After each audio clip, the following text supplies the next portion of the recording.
Ada yang datang tanpa diundang, ada juga yang pergi tanpa berbekas. Apapun yang datang dan pergi dalam hidup kita bukan milik kita yang sebenarnya, maka kita tidak perlu menderita karenanya. Selagi bersama, maka berbahagialah. Selagi memiliki, maka hargailah. Selagi ada, maka bersyukurlah. Setelah berpisah, maka kenanglah. Setelah pergi, maka relakanlah. Sewaktu kehilangan, maka lepaskanlah. Sadarilah bahwa ada hal yang tidak bisa kita ubah dalam hidup ini. Yang bisa kita lakukan adalah mengubah cara berpikir kita sendiri. Semuanya dimulai dari dalam diri kita, lalu keluar dari diri kita. Pikiran adalah cermin yang fleksibel. Sesuaikan untuk melihat dunia yang lebih baik. Apapun yang terjadi, nikmati hidup ini. Hapus air mata, lalu berikan senyumanmu. Kadang senyum terindah datang setelah air mata penuh luka. Hidup dengan niat baik dan dunia akan merespon dengan baik. Hidup menjadi lebih berwarna saat kita melihatnya dengan mata yang positif. Hidup menjadi bermakna ketika kamu memberi arti pada setiap langkah. Your life is a result of your thought. Make it beautiful. Hidupmu adalah hasil dari pikiranmu. Buatlah itu indah. Nah, dengarlah bicara bapamu yang kenyang akan hidup terang dan redup. Letakkan dahulu mainan itu. Duduk dekat bapa, sahabat mendengar. Kau anak harapanku yang lahir di zaman gersang. Segala sesuatu ada harga karena uangnya.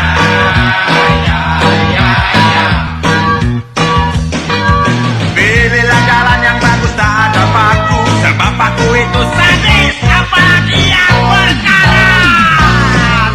Jadilah kancil, jangan buaya. Sebab seekor kancil sadar akan bahaya.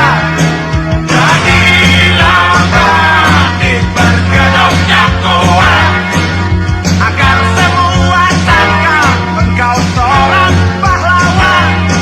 Jadilah ulon, jangan sapi.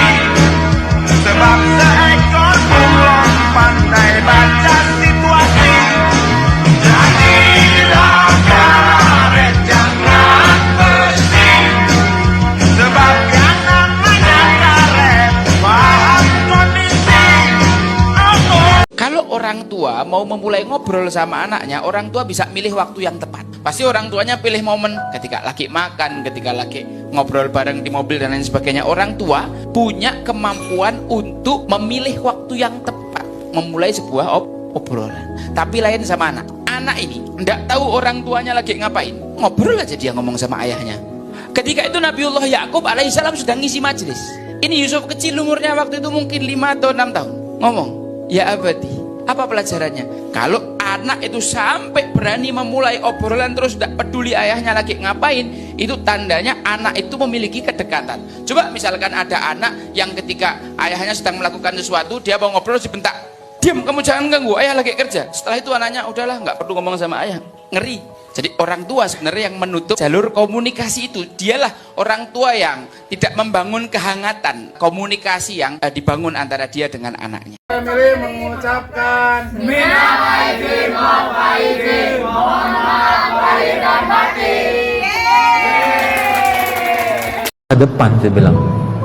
Jadi olahraga itu investasi masa depan Anda. Untuk masa depan Anda, tulang nggak keropos-keropos, badan tetap fit. Makanya mulai sekarang usahakan, kalau bahasa saya itu go sweat every day. Go sweat. Go sweat itu apa maksudnya? Berkeringatlah tiap hari. Entah Anda jogging kek, Anda mau sepedaan kek, Anda mau walking kek, jalan kek, apa aja, go sweat every day 30 menit sehari. Mulai dibiasakan. Ya. Dan olahraga sejatinya bukan cuman sekedar, itu menariknya. Jadi kenapa urusan tentang olahraga itu dalam Islam itu bahkan dibahas loh. Ya. Kalau kaidah umumnya Allah lebih mencintai mukmin yang kuat daripada mukmin yang lemah. Ya. Salah satunya dengan cara apa? Ya tadi olahraga.